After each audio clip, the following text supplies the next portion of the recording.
Well, hello, good evening, and welcome to Abu Dhabi. It's day one, round one of the 2019 FIA World Rallycross Championship, and as you can see, we've already left our mark here at the amazing Yas Marina circuit. Hello, welcome to qualifying 2 here in Abu Dhabi, and the cars are just starting to pull up to the pre-grid behind us. There's a bit of geography. First of all, wider geography, Abu Dhabi, United Arab Emirates, Persian Gulf, but a bit of more local geography. This is the start grid, so that's the start line down into the turn 1, 2, and then the hairpin, and then it doubles back around here and uses this section of the Grand Prix circuit. An amazing action already from qualifying 1. If you missed qualifying 1, first of all, well, you know, where were you? But second of all, don't worry, we will bring you up to speed with a review of qualifying 1 in only a couple of minutes. But we're about to get qualifying 2 underway.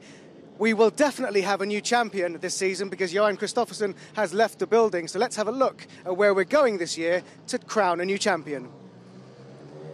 10 rounds in 2019. We will go to Belgium, we'll go across to Canada, we'll go to South Africa, we're in the Middle East, and we'll spend some time in Europe. That is 4 continents, and it all starts here in Abu Dhabi, in the Middle East. So let's go over here, actually, and see if we can grab a word with someone I think we're going to be speaking to quite a lot this season. Now, let's see if he smiles when we come to him, or if he kind of doesn't really want to talk. Niklas Gronholm, first of all, hello, welcome to Abu Dhabi. Second of all, well done in qualifying 1. You were 3rd quickest. You must be very happy. Oh, I don't know. Didn't feel so good.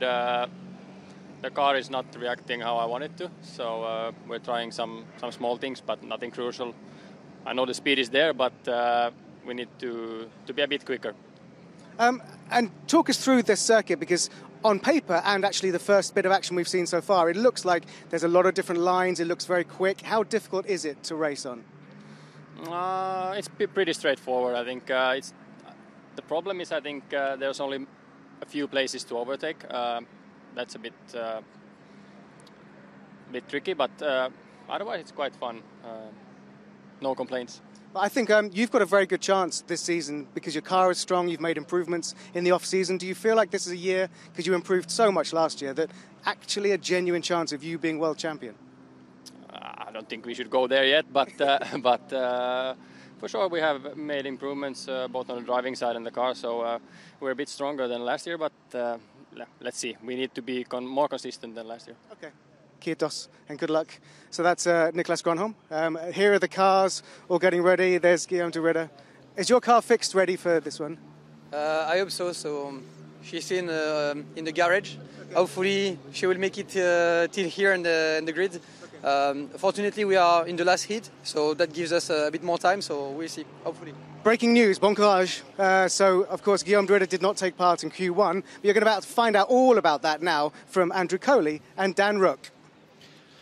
So it was a good first session.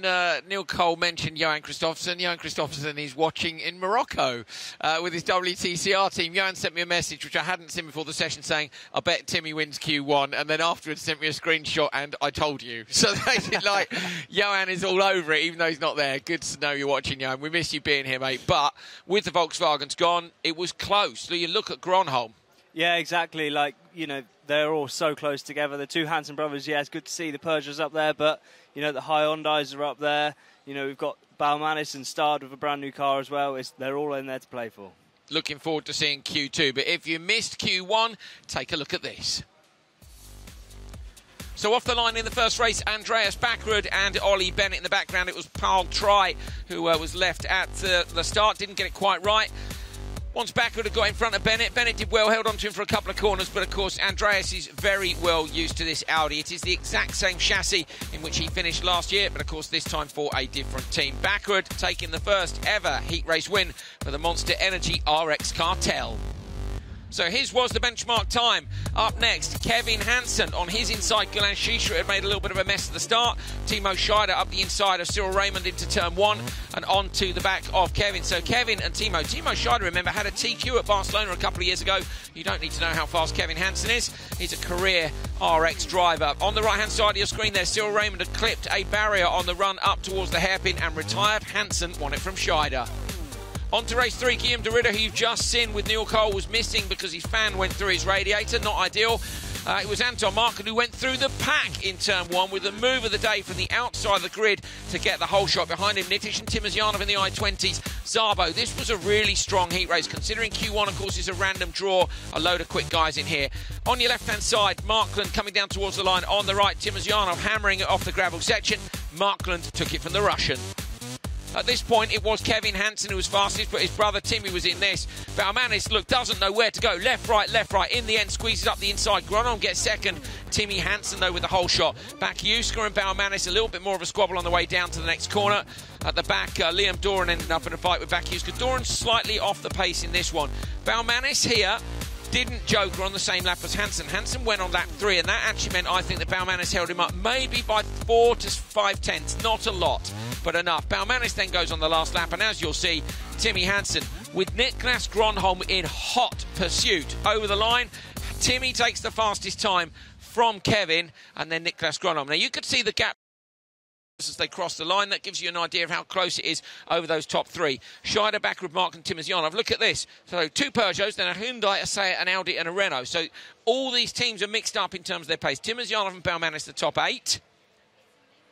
At the moment, if we were to stop qualifying now, go to the semis, Shisharit, Szabo, Bakiuska and Doran would be in. Bennett, Nitish, Paltry, Cyril Raymond and Guillaume de Ridder wouldn't make it. So de Ridder with that DNF, unfortunately, DNS even in the first one, not making it. So it was a good first session. It is close, and we're looking forward to seeing just about how quick they can be. Now, there's loads of technical terms in this.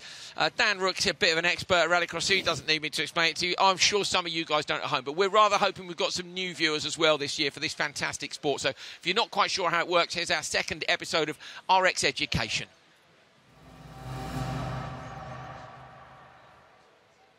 So Rallycross, earlier on we explained to you what the sport is all about. You'll have heard us talking about the Joker lap. It is a longer lap which all drivers must complete once in each race. It can be the first corner, the last corner, some tracks it's in the middle of the track. So, point system. There are championship points available during qualifying. 16 if you get the top qualifying spot, down to 1 point if you're 16th. If you're lower than 16th, no points. In the semis, 6 for the win, down to 1 for 6th. 1 point increments in between. Come the final, if you take the win, you get 8 points compared to 5, 4, 3, 2, 1 for the rest. So there's a 3-point advantage to take in the win. At the end of the season, of course, after 10 rounds, our champion is the man with the most championship points. Supercars, 600 brake horsepower, 900 newton meters of torque, turbocharged 2-litre engine. If you're not sure what that means, it means they're fast. Faster than the Formula 1 car to 2 seconds. It's a sequential gearbox. These are proper bits of kit. They are weapons. Dan, you've driven a supercar. Nobody gets out of a supercar and goes, oh, I wasn't sure if it was any good. Yeah, no, everybody gets out with a big grin on their face, and, you know, there's such a massive adrenaline buzz. You can't describe the punch in your back you get from the first time you do a launch in one. Oh, I've only had a passenger ride in one, and it's unbelievable. It's like first gear in a world rally car all the way through the gearbox. They're just incredible. So, now, Guillaume de Ridder, he was one of the guys who's actually new to a supercar. I asked him yesterday what's it like to drive. He's like, oh, my God, it's amazing. But he hasn't had a great start. And what happened, you said the fan went through the radiator, yeah? Yeah, so I went and spoke to him, and he said during free practice his fan broke on his radiator, and it went through and left a hole in the radiator. And they didn't get it repaired in time to Q1. So they're now getting it repaired in time for this one. What's nice about de Ridder is he said he's in the last race. Now, that wouldn't be the case normally, but something new for this season.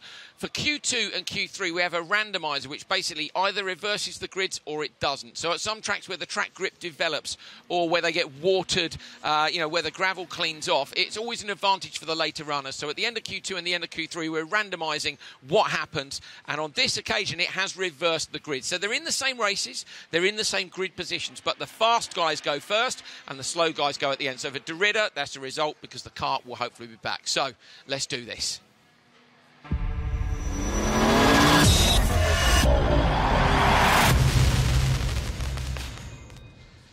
Q2 from Yas Marina, Abu Dhabi, and the lights are on. And we're not talking about the green lights, we're talking about the floodlights. Look at this, what a venue. Monster Energy girls are down on the grid. We're racing under floodlights, and Dan, these are pretty. I've got a floodlight in my garden. It's not quite as good as this.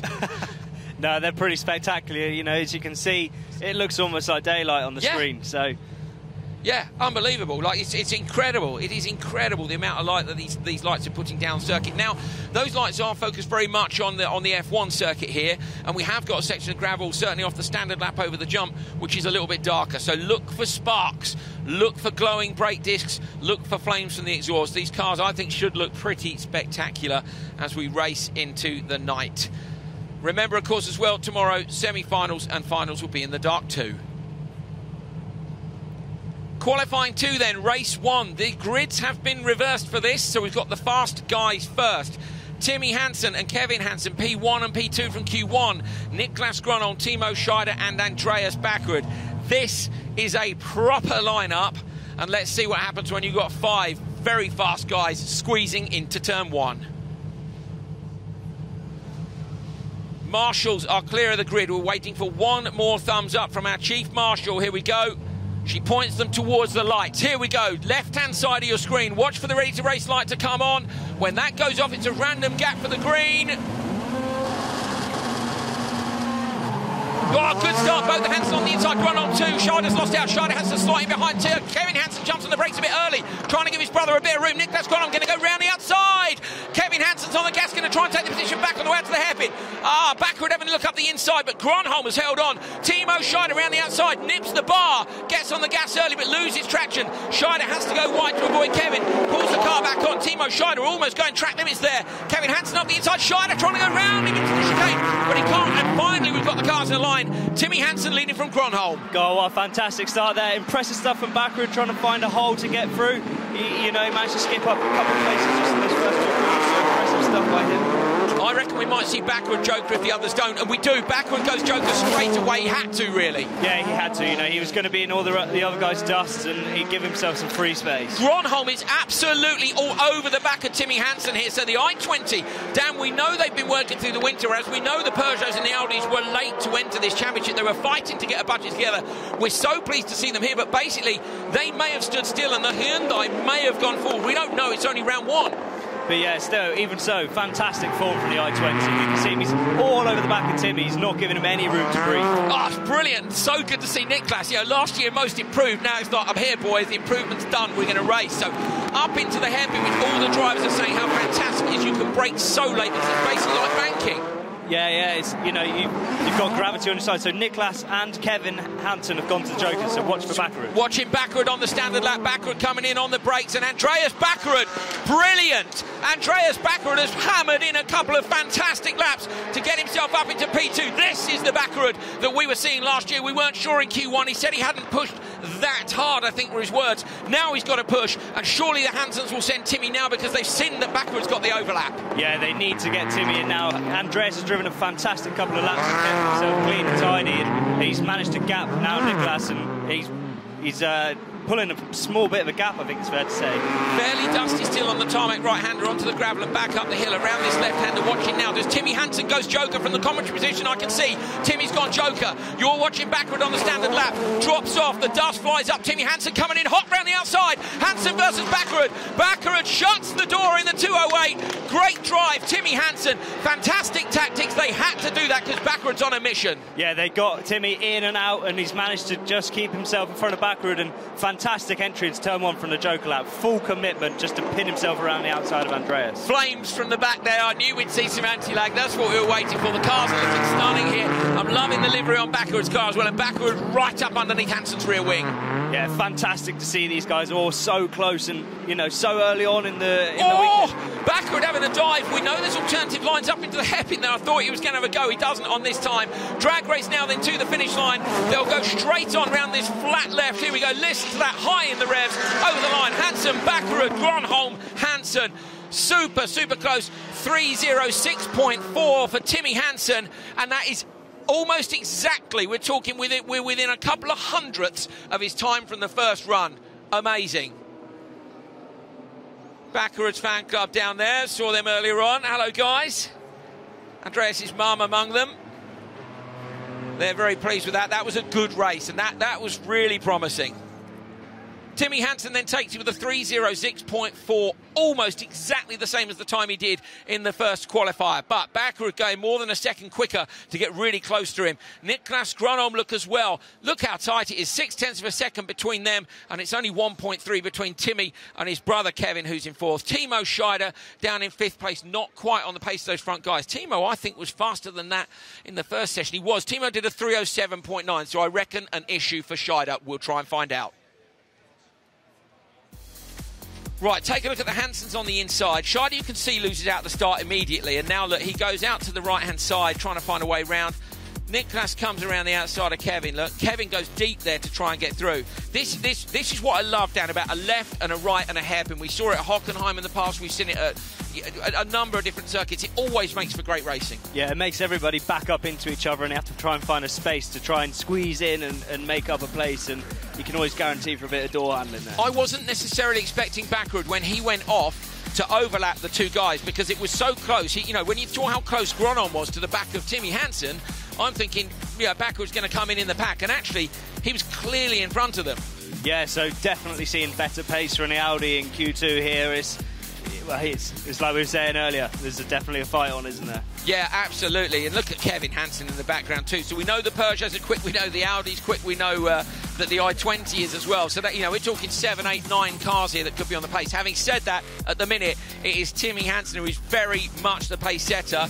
He won Q1. He's won this race, and remember, the fast guys have gone first. So I'll be honest, I'll be surprised if this time is beaten in this session. So it could be Hansen with the overnight TQ, but we've got 3 races still to go.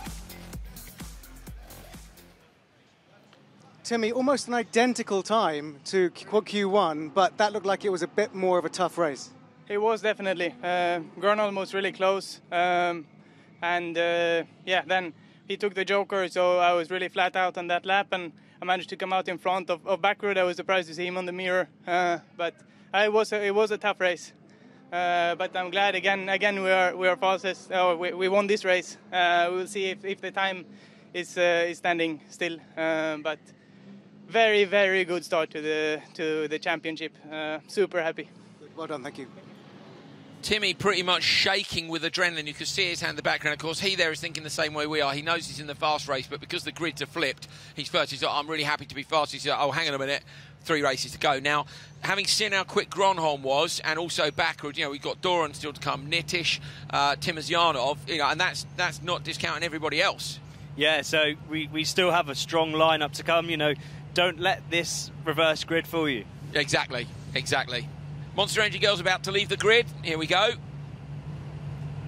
Q2, race 2, all lined up. Can any of these guys beat Timmy's target time? Anton Markland on the inside, Timozyanov, Yanis Balmanis, Gulan Shisharit and Christian Zaba. Of course, another one in the Audi who could be an absolute weapon.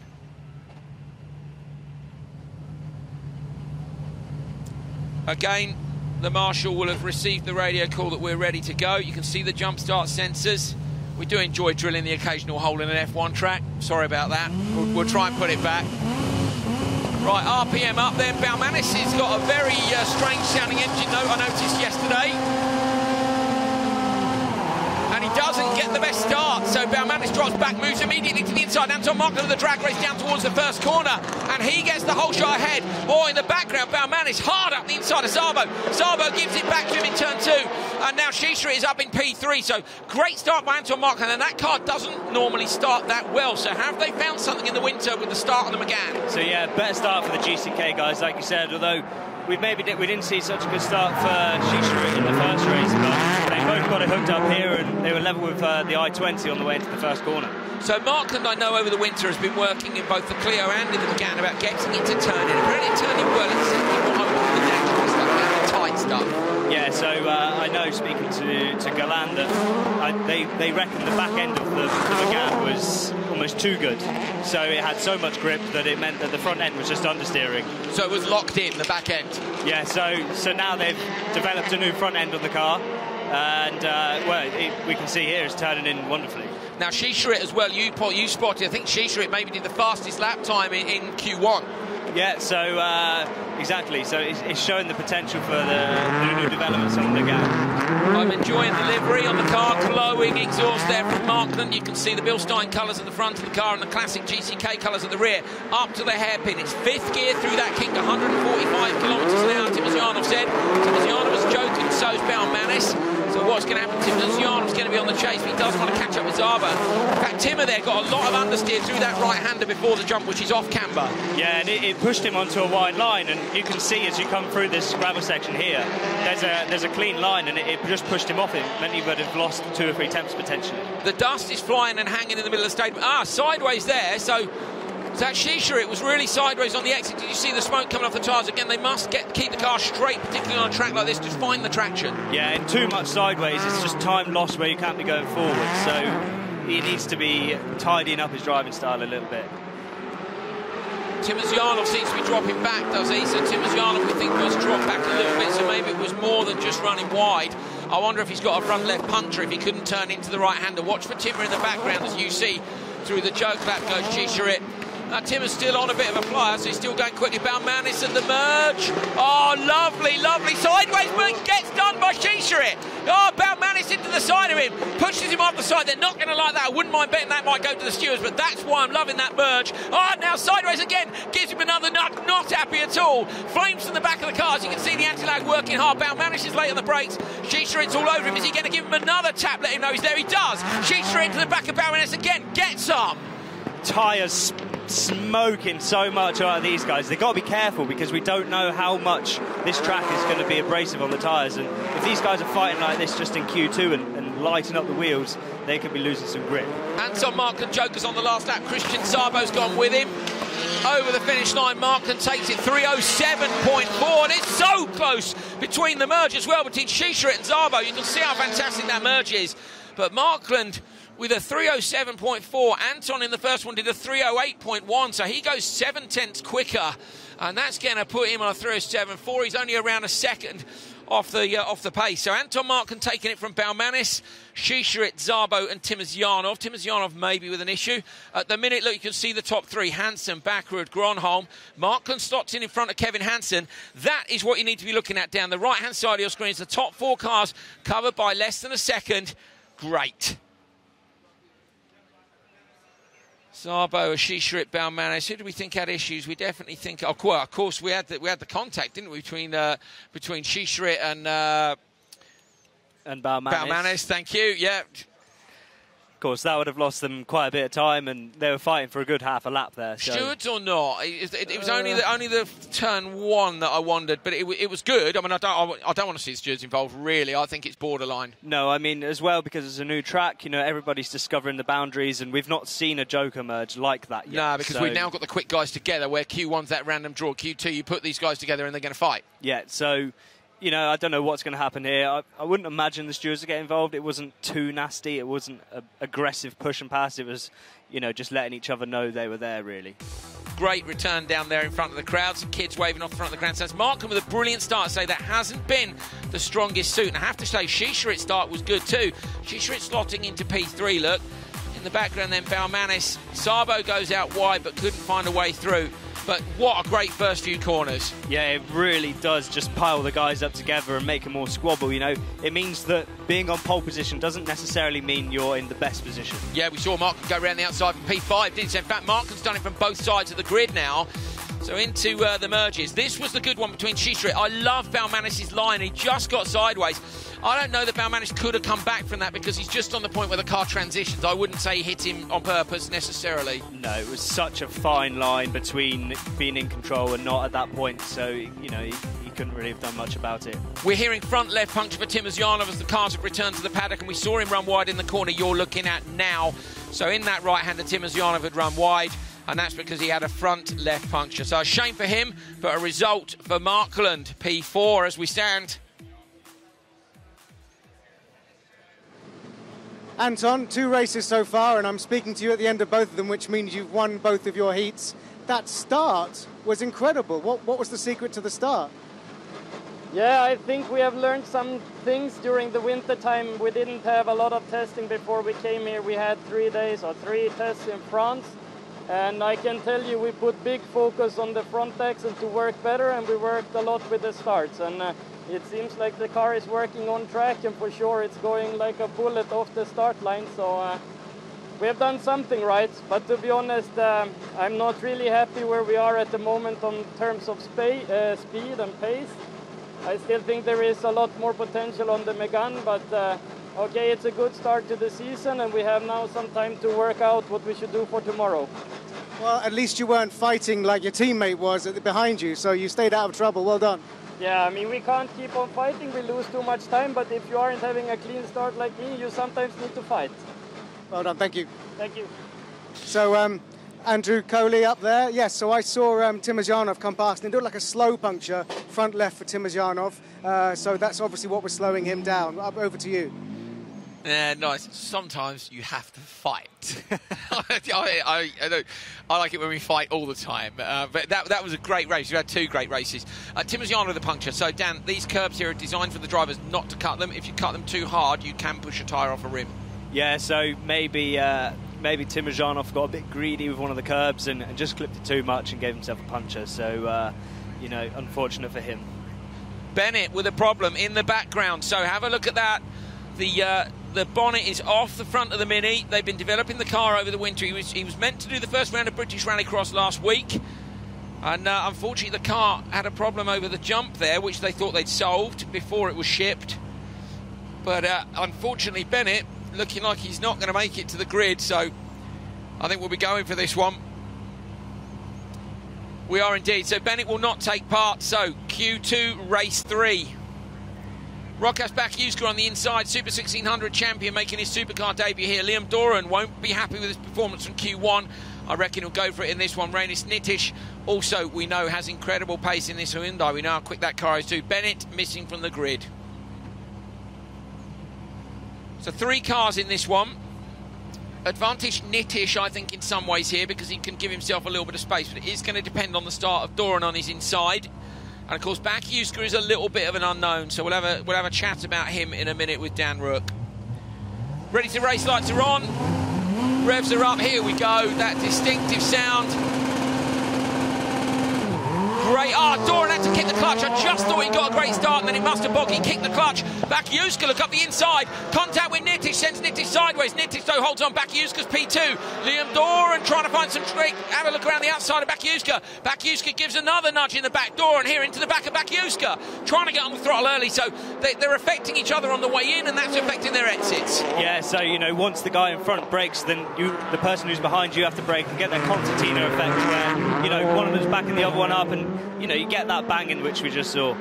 So not ideal, but it shouldn't. It would probably cost them the difference between beating Timmy or not. I imagine a start like that, if it's a clean start, but we're away. Now, I wanted to talk about Bakiuska. In fact, I want to talk about both these front guys, because of course Nitish has been a European Super 1600 champion and then won a supercar race almost immediately. I think it was 3 rounds into the 2014 series. Nitish won in Norway. Bakiuska now, as we see Doran go Joker, jumping up from a Super 1600 to a supercar, Dan. Yeah, exactly. It can't be easy. These guys are going, nearly 3 times the power of what the Super 1600 cars have. So you were racing in British Rallycross in a similar powered front-wheel drive car, and then you went into a supercar. How does what is it that's different? What did you have to do? I mean, obviously there are so many more buttons in a supercar that you've got to get used to. The launch seats and everything like that. Degree in tech, and then from the driving side? Driving side is, it's so easy to overdrive a supercar because they've got so much power. You're firing yourself into those corners so fast, and to back you just basically got to back yourself up and drive it like a Super 1600 car, because front-wheel drive cars, you can't drive them sideways. And we've seen with, for example, Kristoffersen, when he was with us last year and the year before, how smooth his driving style is. He's spends very little time sideways, and it seems to be the fastest way to get these supercars around the track. Look at the flames in the back of the Hyundai i20. Nitish, we think, is in for 3 events, but I saw his dad there. I was like, look, come on, guys, what if he's leading the World Championship and he leads? He's like, so broken English. Me and guys always have a nice chat in the paddock. But, if Nitish was leading, I'd like to think he might do a bit more. Bakiuska, because he got a problem in the background there. He was slightly sideways on the exit, or maybe a bit over-enthusiastic on the throttle. I don't know. So Nitish and Bakiuska are both joking at the same time. The car looks okay, Dan, as it passes us. Yeah, I can't seem to see any problems, and Doran again off the back of these guys. So Doran's engine note is really low. I know you guys won't be able to hear it at home. We can hear it echoing around the stadium here. The engine note in the second of the Monster Energy RX Cartel cars, you know what I mean? It sounds flat. Yeah, it doesn't sound like it's got that same crispiness, that power that Andreas' car had. No, so maybe an issue for Liam. Anyway, either way, they'll have to get that sorted. He was P12 after Q1, so I want to hope that he gets he's not only a great result here. I could just hear in the background Liam's car. He was kicking the clutch as he came out of the chicane there. So is he stuck in a gear? Maybe there's all sorts of things it could be. But Nitish takes it. The time 3:06.8. Nitish has done a 3:06.8. So while we're the fastest lap of the day as well, a 43.2, it's going to stick him into P3. So Rainis Nitish, despite the contact at the start of the race, I thought it was going to cost him a bit of time. Nitish has gone and stuck himself P3. So 3:06.8 for Rainis Nitish. I said, didn't I, if he's leading the World Championship when he leads here, might we see him do the whole season? I'd love to think that. Rokas Bakiuska with a 3:09.6 is not a bad time either. Liam Doran, unfortunately, not going so well, and not the Brit Taylor. They drop off the bottom. Nitish goes P3. So he's gone ever so slightly quicker than Gronholm went in the Hyundai, and this is his first event in it. He'll have had a couple of tests, but that is an amazing performance. So great stuff. Bakiuska goes P7.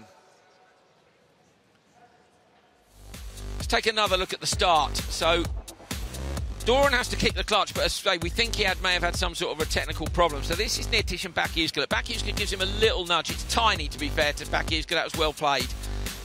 Now here again on the brakes, he misjudges it slightly, gives Nitish a little tap, but then he tries to stay out of Nitish, and Doran gives him a tap. So yeah, like I was saying earlier, that concertina effect where you're so close behind someone, as soon as they brake, you don't almost have enough time to react.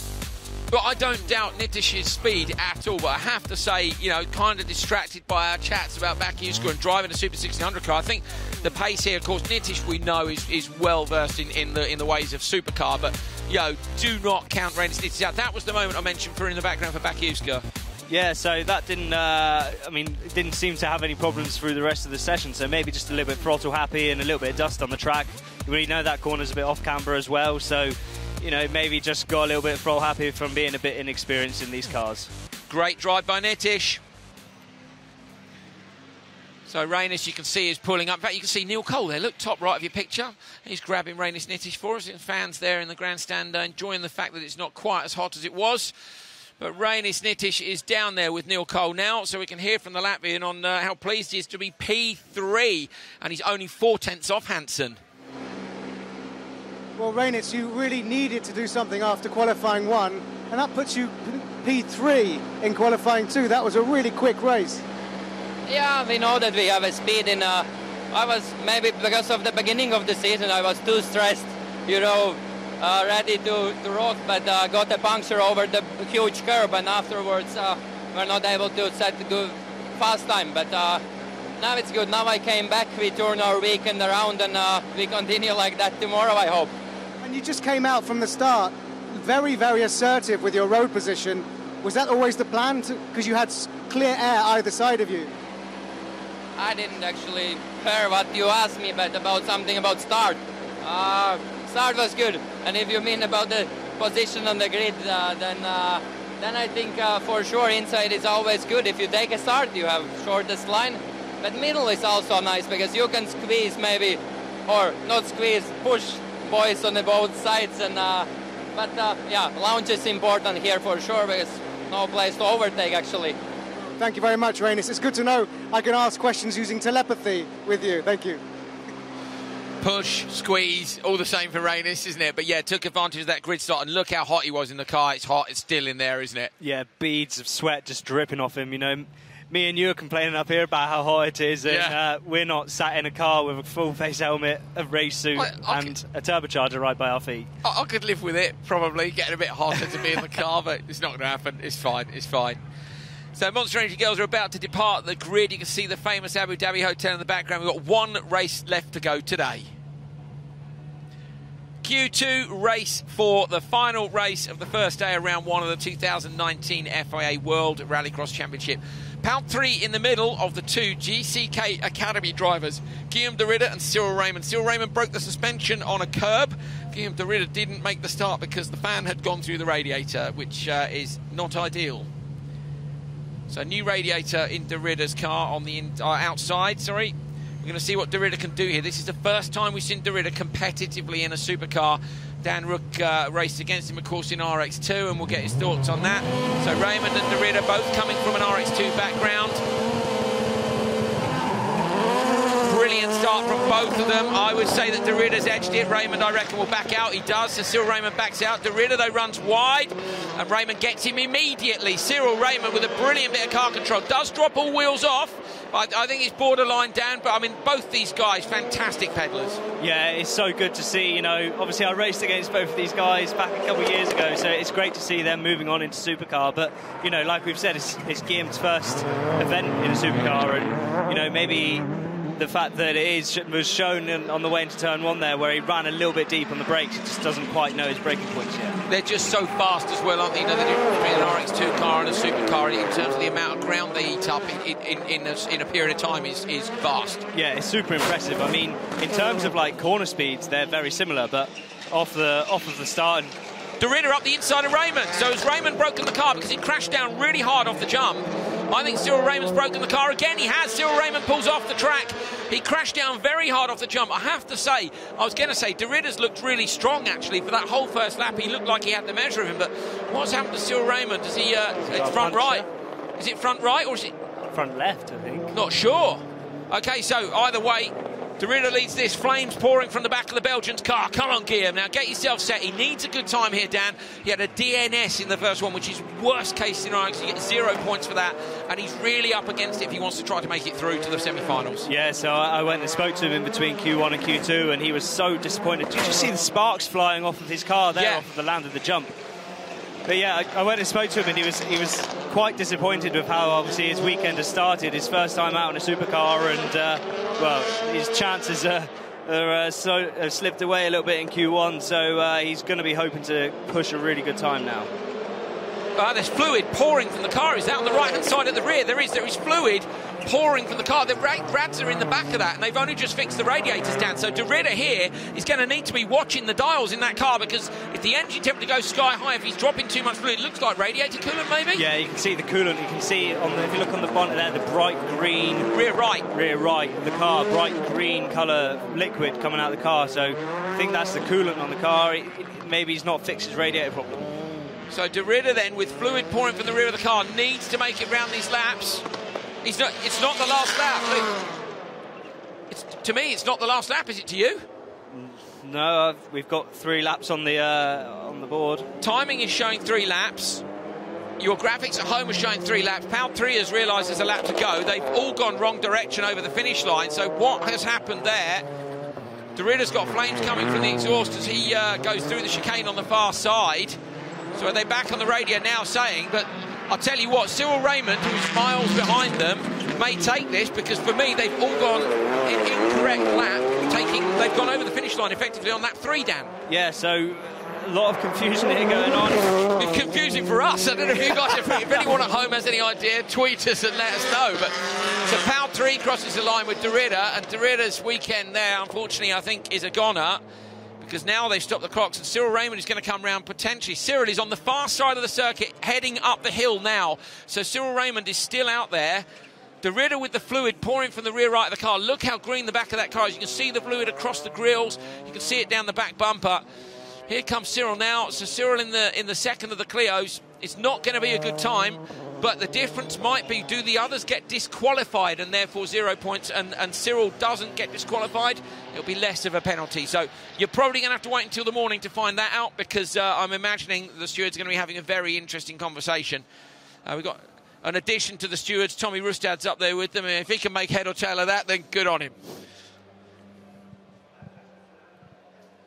So here is the result then. At the minute, it's Pound 3 on 3:14.4 from Guillaume de Ridder, but those guys backed off for half a lap because they thought they'd finished.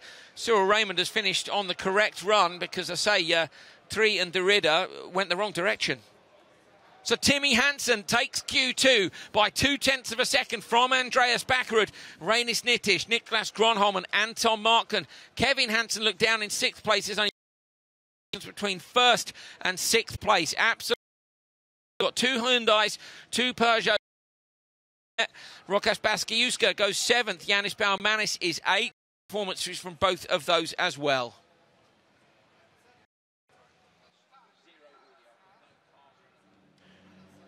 Cars are coming back towards the paddock with some confusion. Dan, there'll be radio conversations going on there about what on earth just happened. Yeah, I'm sure these guys are going to be going back and watching the in-car cameras to see and count how many laps they had. Exactly, and yeah, they're not going to be happy. So take a look back.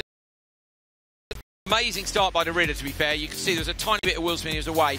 Raymond's very sensible here and dropping back and too deep. Cyril's like, cheers.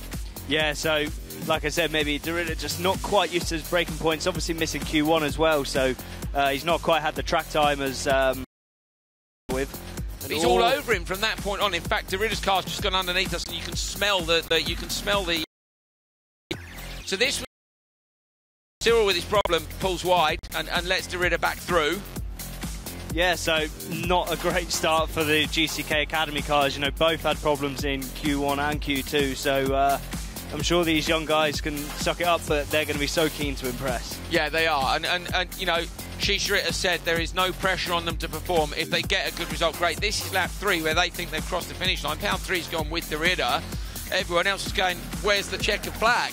So they're going to be asking their spotters where the checkered flag was. I say there's going to be some interesting conversation. So you'll need to see the results of that one probably tomorrow, but we know who won the session. That is Timmy Hansen. Paul, it looks like there was some confusion about whether it was the last lap. What happened? I don't know. I'm not used to this.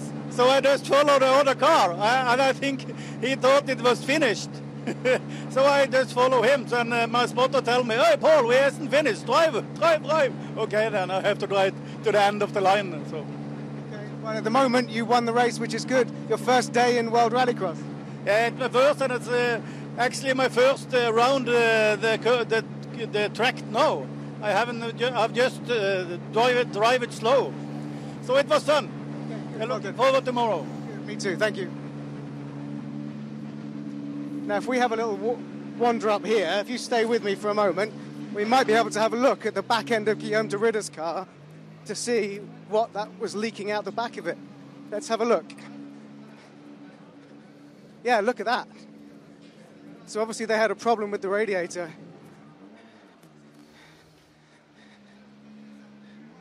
So if we have a look here, as you spotted during the race, that is leaking out of the back of there, completely and utterly smashed up inside, and it's been spraying out the back as well. So, lucky to finish the race, really, to be honest. Let's see if we can have a quick word. Hey, Guillaume, first of all, at least you made the start, and you made it to the end, but there was confusion with the checkered flag, and you are clearly leaking some coolant. Yeah, I know. So that was...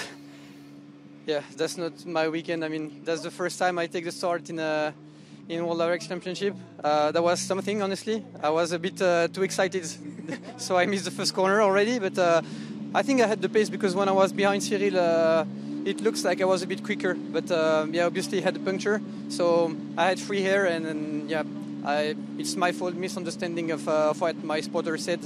Yeah, that happens. But, you know, as you said, it's your first day in supercars, and that launch, tell the viewers at home what it feels like to launch an amazing supercar off the start line. That was amazing, and I think I had the start, so that was even more amazing. First time for me, and no, it's like a rocket basically. you just literally stuck on your seat, so that's really something. And yeah, obviously I had a bit too much speed into the first corner, so that's also part of the learning, you know. So no, that was really good race. Just accept that little mistake. Well, it's good to see you smiling despite the disappointment. Well, thank you. Thank you very much. Okay, so as we see the car being pushed away, that is the coolant that has been left.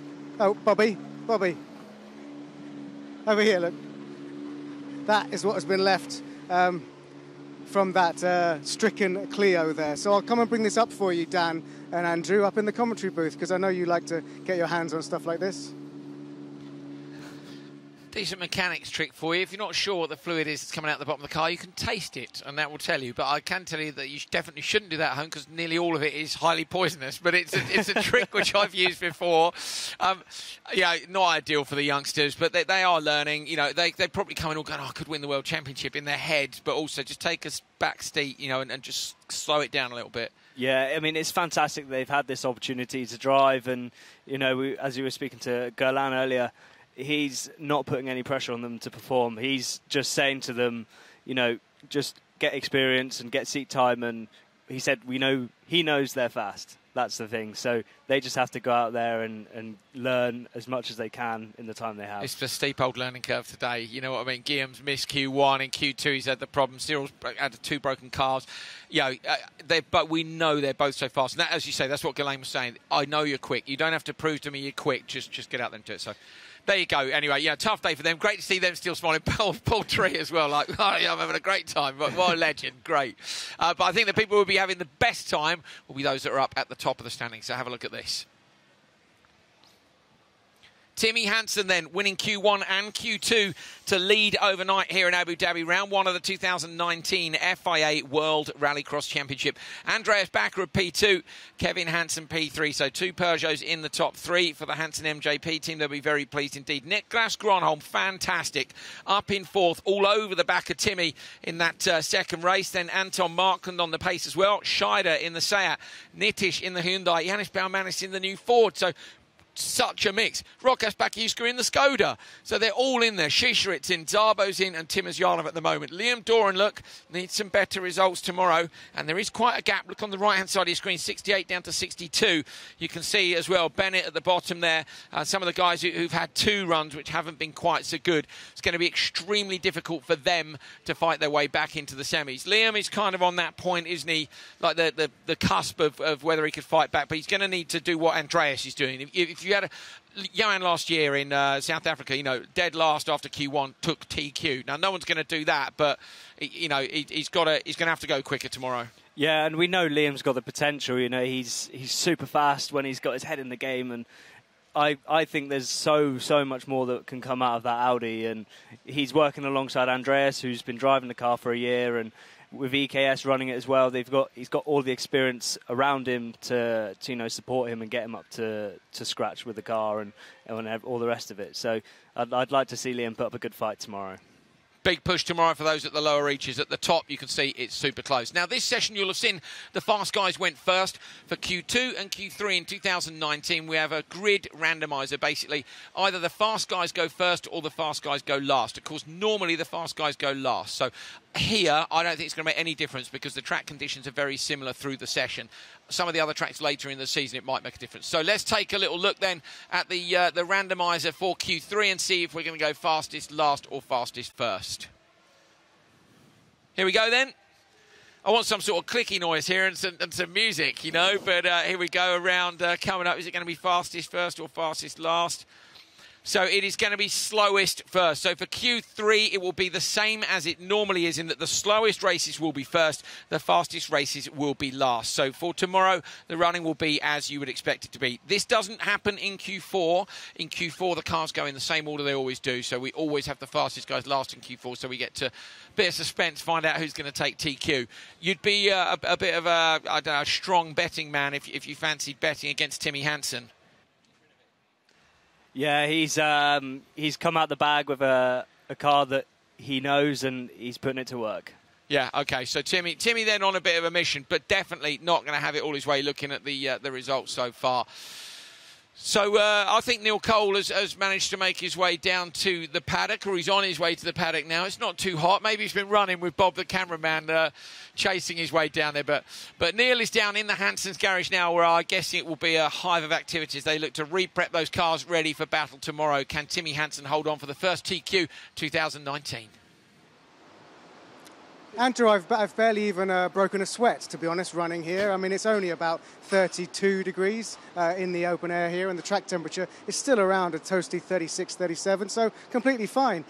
I did try and get an interview with the Hansen family, but they are all in a very serious debrief over there, and I made eye contact. They were like, yeah, in a minute. I don't think they realise we are live, and we have been live. I can tell you the World Rallycross Championship is absolutely back with a bang. There is Susan Hansen there, and these are the two cars. They didn't even know if they were going to have a championship when they made the entry deadline just over a month ago, and now look at them. Very strong start from these guys. Don't forget, we've got the qualifying 3 and qualifying 4 tomorrow.